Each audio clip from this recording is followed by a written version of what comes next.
Darwin, welcome home after 30 years. Can you just share a little bit about what the process has been like and what it was like when you found out you were going to get to come home? Oh man, when I found out I was going to get the opportunity to return to society, it was like an invigorating feeling. I was feeling so good. I was feeling so happy. I was feeling overjoyed, but never losing sight of an understanding of the harm that I had caused in society that put me in prison in the first place. And when I realized how serious it was, I realized like this is real. It was unbelievable. It was like it was unbearable at first because there was so many emotions running through me. And for a long time, I had counted myself out. Many other people had counted me out. And when I stepped out of that gate, it was such a beautiful feeling to actually breathe in fresh air. The air smelled different.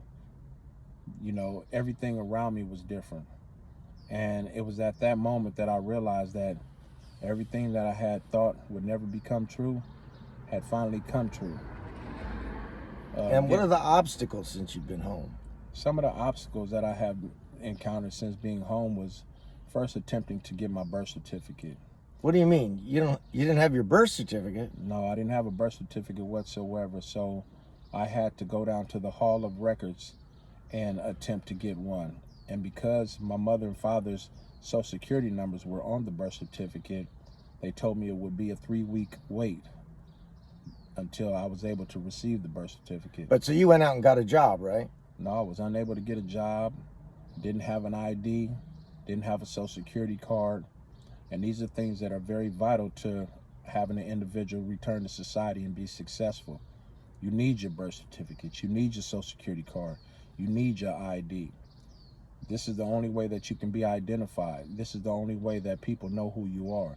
This is the only way that you will be able to even file for taxes. And understanding this, I realized that there are many things within the system that are flawed, that are very flawed.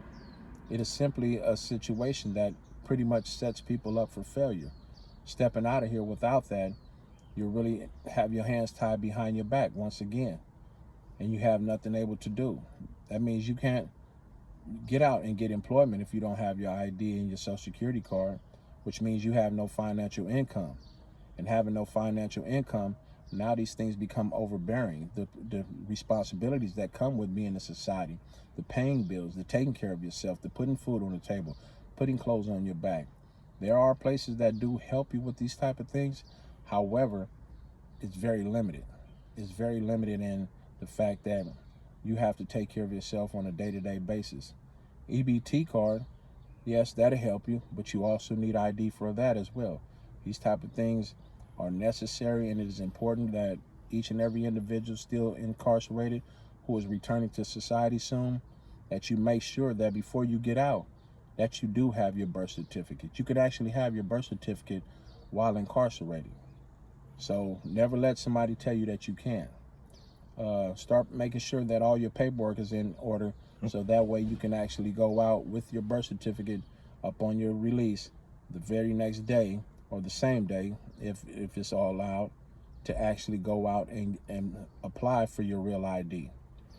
Darwin, we're going to talk more and share more about your experience, and I believe in you. I have faith in you, and God bless you, and welcome home.